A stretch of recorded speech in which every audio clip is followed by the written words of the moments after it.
রাসূলুল্লাহ সাল্লাল্লাহু আলাইহি ওয়াসাল্লাম এক হাদিসে ইরশাদ করেছেন, একবার রাসূল বের হয়েছেন, তো শয়তানকে তিনি দেখতে পেয়েছেন।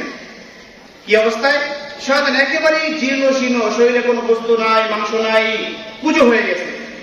রাসূলুল্লাহ বললেন, ইবলিস তার এই অবস্থা কেন?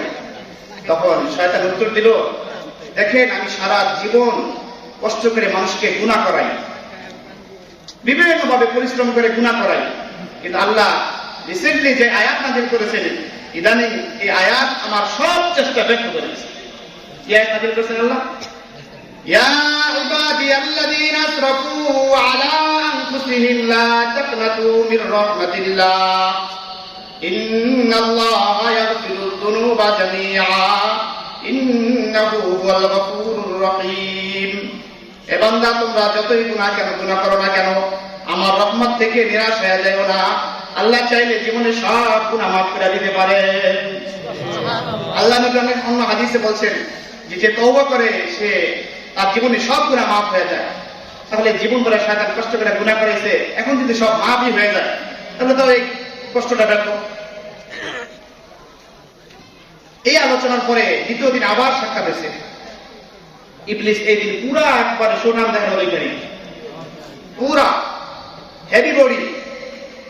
এবার ইবলিসকে জিজ্ঞাসা করেছে, রাসূলুল্লাহ তোমার আজকের অবস্থা এত পরিবর্তন হলো কিভাবে? গতকাল তো একেবারে জীর্ণ শীর্ণ ছিল, আজকে এত পরিবর্তন কিভাবে হইল? তো ইবলিস জবাব দিল, দেখেন আমি গতকাল পর্যন্ত যে টেনশনে ছিলাম, এই টেনশনটা আমার দূর হয়ে গেছে। কি টেনশন? সারা জিন্দেগি গুনাহ করানো, আর মৃত্যুর সময় তওবা করবে, তার গুনাহগুলো মাফ হয়ে যাবে,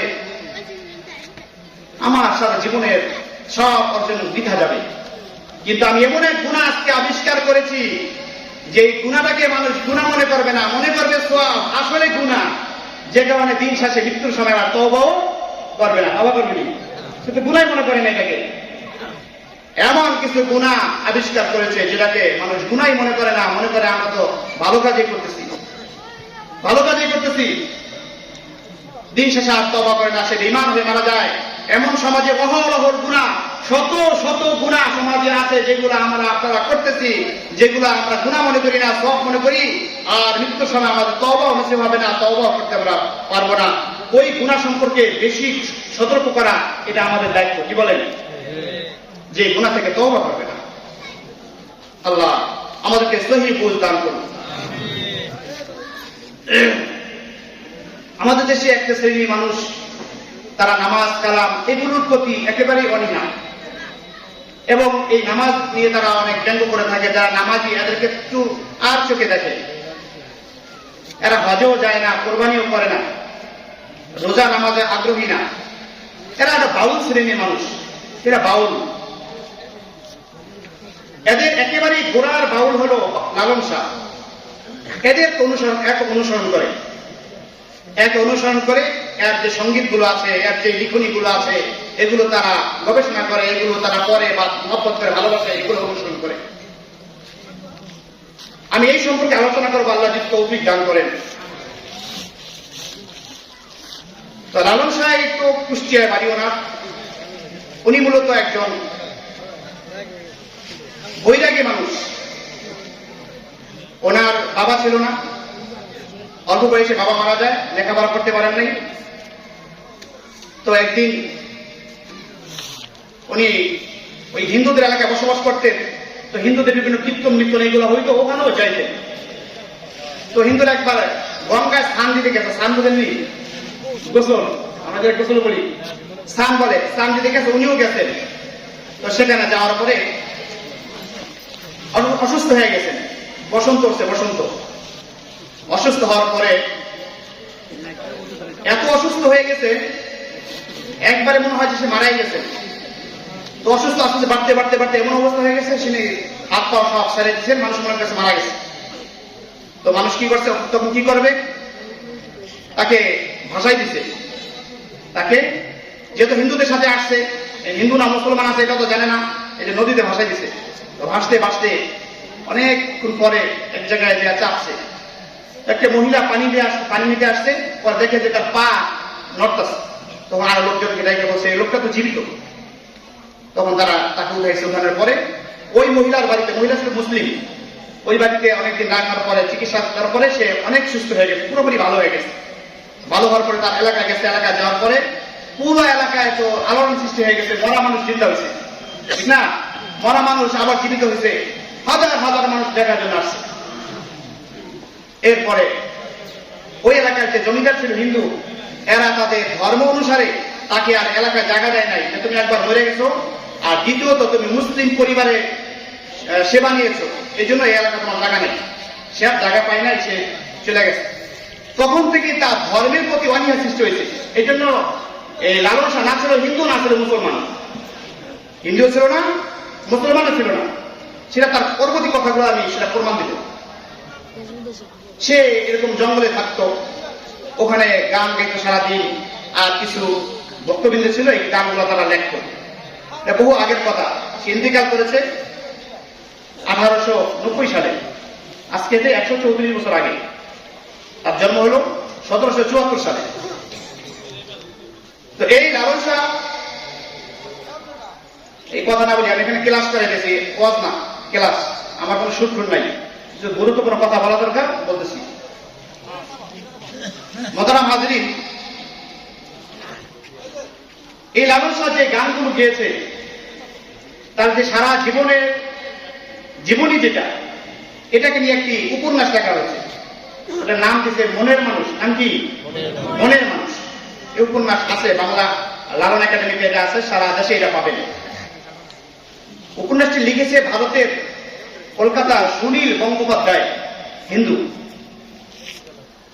ওই উপন্যাসের অনুকরণেই তার একটা সিনেমা তৈরি হয়েছে, ভিডিও আর কি, জীবনী, ভিডিওর জীবনী, একটা অভিনয় করেছে একজনে, ওটা তৈরি করেছে ও ভারতেরই হিন্দু গৌতম ঘোষ, ভারতের গৌতম ঘোষ। আর এই সিনেমা তৈরিতে সহযোগিতা করেছে চ্যানেল আই, যে আছে চ্যানেল আই, জাতীয় টিভি চ্যানেল, চ্যানেল আই এর কর্ণধার আপনার ফিরোজুর রেজা চৌধুরী। এই দুইজনের প্রচেষ্টায় সিনেমা তৈরি হয়েছে। আমি কেন কথা বলে বলতেছি আপনারা খুব খেয়াল করে শুনেন। এই সিনেমাটা তৎকালীন যখন পাবলিশ হয়, প্রচার হয়, তখন সর্বপ্রথম ভারতের প্রধানমন্ত্রী মনমোহন সিংকে দেখানো হয়েছে। একজন প্রধানমন্ত্রীকে সিনেমা দেখানো হয়েছে, বুঝেন। এরপরে বাংলাদেশে যখন এটা প্রচার হয়, তখন বাংলাদেশের তৎকালীন স্পিকার, পরবর্তী উনি রাষ্ট্রপতি হয়েছেন আব্দুল হামিদ, 2010 সালের কথা, আব্দুল হামিদ, ওনাকে দেখানো হয়েছে। এবং বাংলাদেশের গণ্যমান্য বিশিষ্ট 60 জন সংসদ সদস্য, পার্লামেন্ট সদস্যকে এটা দেখানো হয়েছে কাকরাইল একটা ইনস্টিটিউট ভাড়া করে। এরপর বাংলাদেশ জাতীয় দলের প্লেয়ার যারা আছে এদেরকে দেখানো হয়েছে। আপনি কি মনে করেন একটা সিনেমা, এত গুরুত্বপূর্ণ ব্যক্তি, তাকে দেখার সময় আছে, কেন তাকে দেখানো হইল?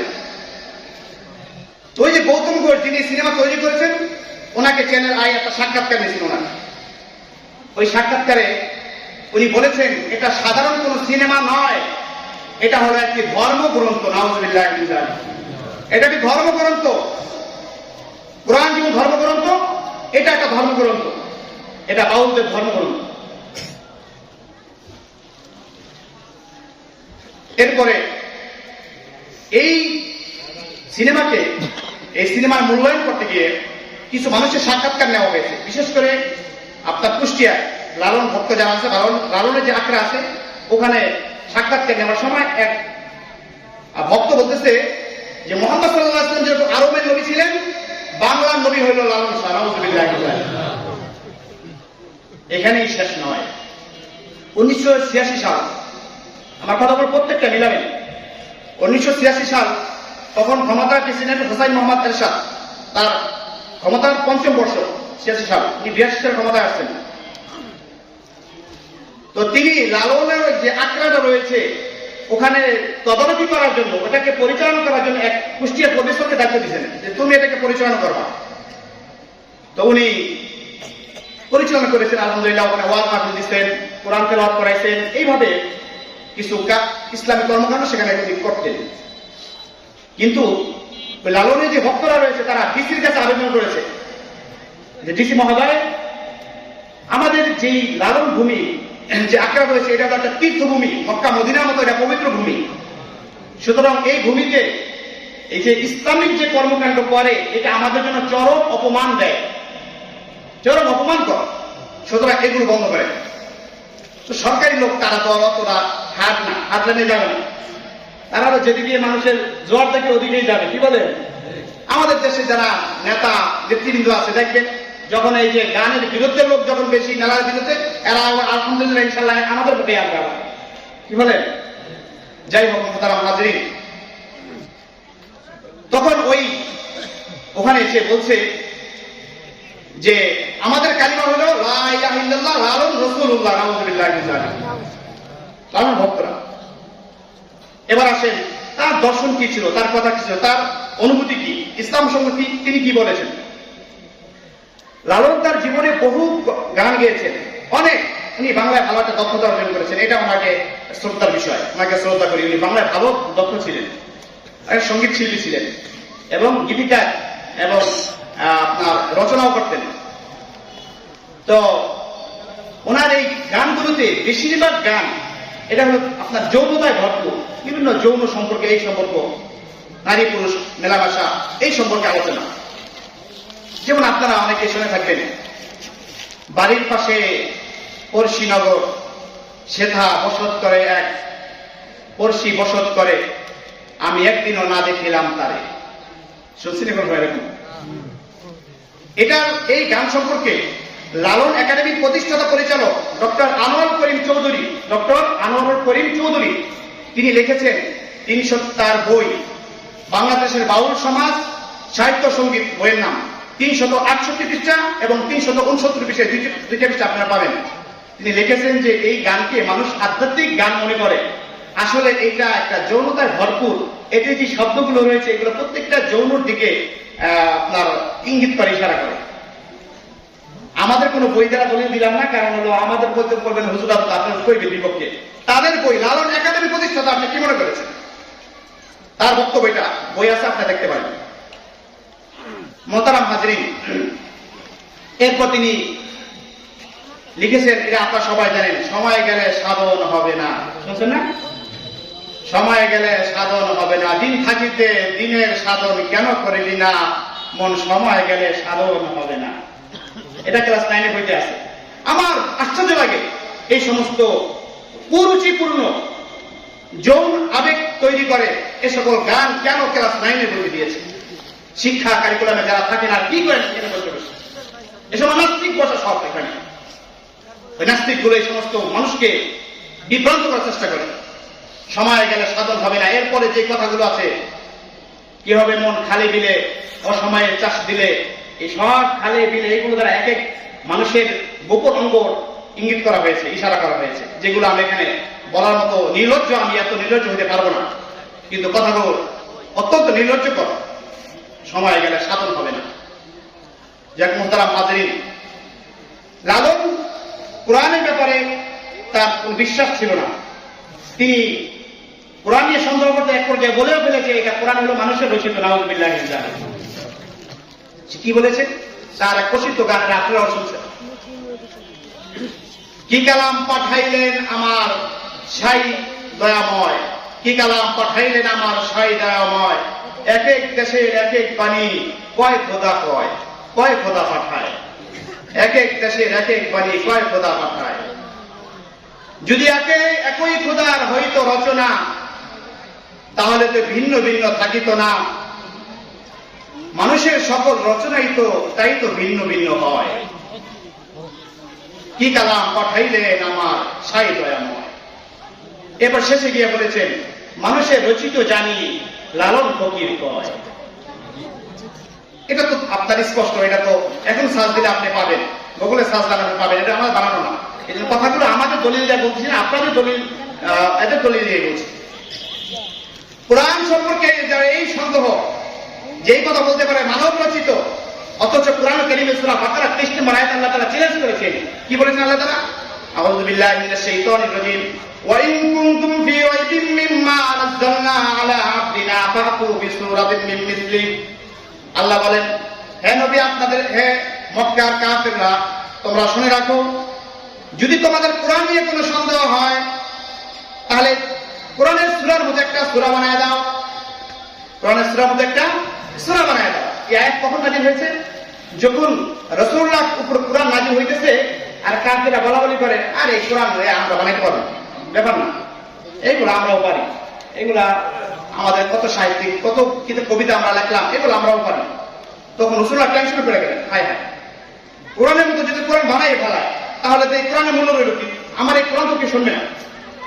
এই টেনশনে সান্ত্বনা দিতে আল্লাহ তাআলা চ্যালেঞ্জ করে দিলেন, হে নবী, যদি বলে দেন যদি তোমরা সন্দেহ থাকে কোরআন নিয়ে, তাহলে এর মতো একটা সূরা বানায় নিয়ে আসো। আল্লাহ বললেন, ওয়াদউ শুহাদাকুম মিন দুনিল্লাহি ইন কুনতুম সাদিকিন, যদি তোমরা না পারো তোমাদের আরো যত পৃথিবীতে সাহিত্যিক কবি আছে সবাইকে ডাকো, সবাই চেষ্টা করো, পারলে এর মতো একটা সূরা বানায় দেখাও। কে চ্যালেঞ্জ করেছে? আল্লাহ। কত বছর আগে? 1400 বছর আগে কোরআন এই আয়াত নাযিল করেছেন। এবার কাফেররা তো দৌড়ে গেছে বড় বড় সাহিত্যিক সাহেবের কাছে, সুযোগ পেয়ে গেছি, কোরআনের মতো কোরআন নাযিল বানাই দিতে হবে, ঘটনা নিয়ে লেখো, কোন ব্যাপার হইলো, আচ্ছা লেখা শুরু করো। এখন লেখা শুরু করে, এখন আয়ে না, কি বলে না, আয়ে না, মানে ভিতর থেকে আয় না, হয় না, লেখে কাটে, লেখে কাটে,